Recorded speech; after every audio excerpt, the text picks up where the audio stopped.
In the last section, we put together an HTML document with which we're going to figure out a little bit more about how promises work.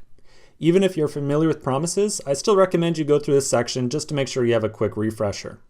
So we put together this HTML document with the thought being that we're going to make a tiny little game to figure out how promises work. I'm going to flip over to my code. As you can see right now, we've got just our button and just the script tag. So here's the plan. In this section, we're going to write our game. We're going to put it all together, and we'll talk about exactly what the game is in just a moment.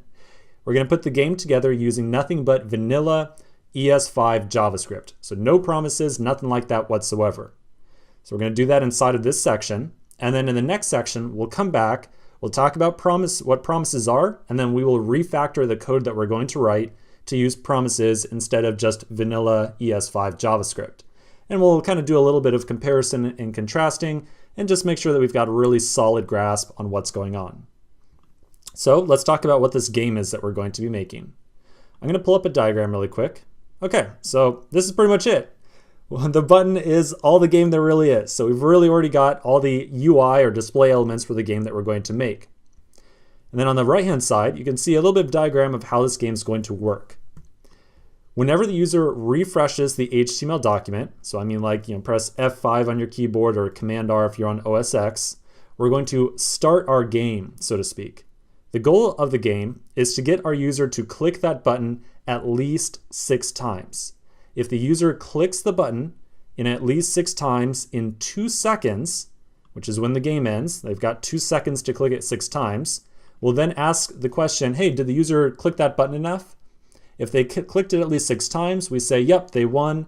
If they clicked it less than 6, then sorry, but you lost out. You can always refresh the document and try again.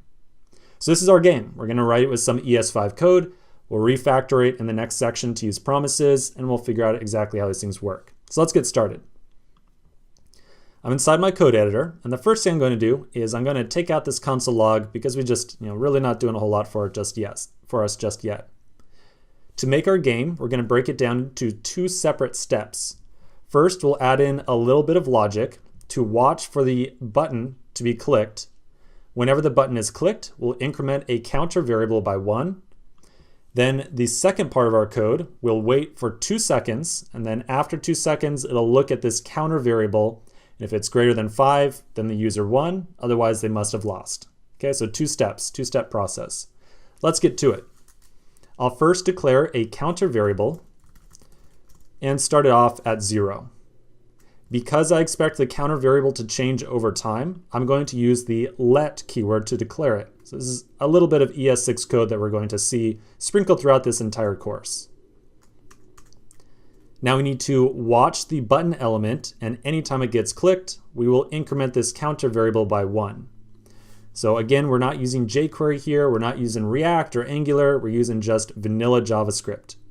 To set up a click event handler on a normal HTML element, we can say document.querySelector.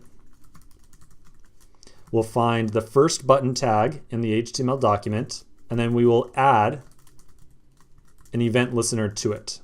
And specifically, we're going to listen for the click event. Then whenever a user clicks on this button, we will run this function that we'll pass in as the second argument. So whenever a user clicks on the button, we will take our counter variable and increment it by 1. So I'll say plus plus counter, like so. So that's step 1. We're watching for that button. Anytime it's clicked, we'll increment the counter by 1. Now the second step is to wait 2 seconds and then look at the counter variable. So to wait 2 seconds, we'll use the built-in set timeout function. The first element or first argument to set timeout is a function. So I'm going to pass one in. Here it is right here.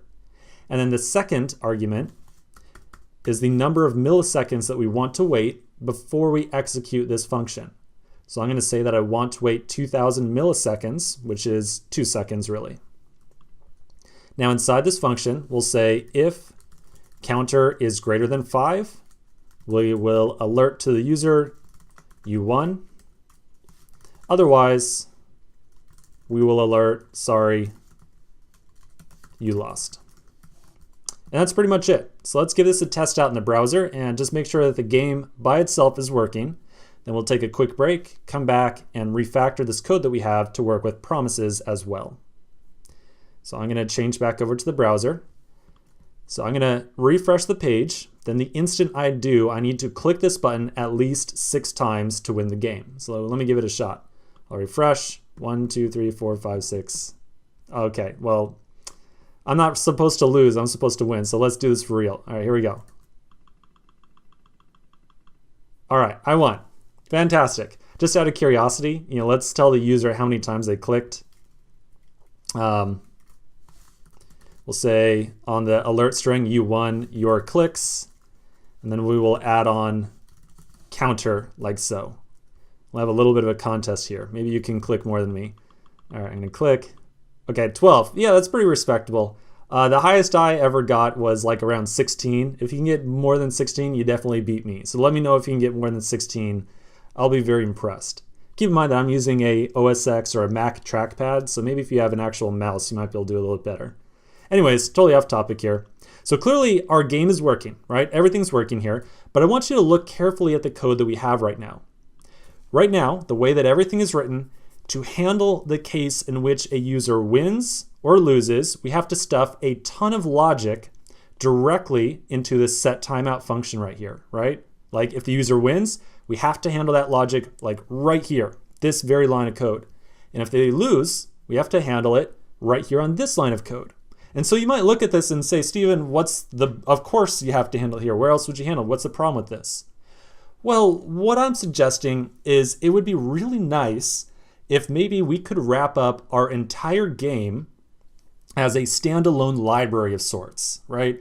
So maybe I could publish this as a reusable package or something like that so that other developers in the world could make use of my game in a really nice fashion. So maybe all they would ever have to do is call a function called start game. And then maybe once they call start game, they had some really nice interface to write some logic to handle whenever a user wins or loses. So what I'm trying to say here is that the code we have looks good, but perhaps we can do better than this. Okay, perhaps we can do better. So let's continue in the next section, and we're going to figure out exactly how we're going to use a promise to rewrite our code to look a little bit nicer. Okay, so I'll see you in the next section, and we're going to figure that out.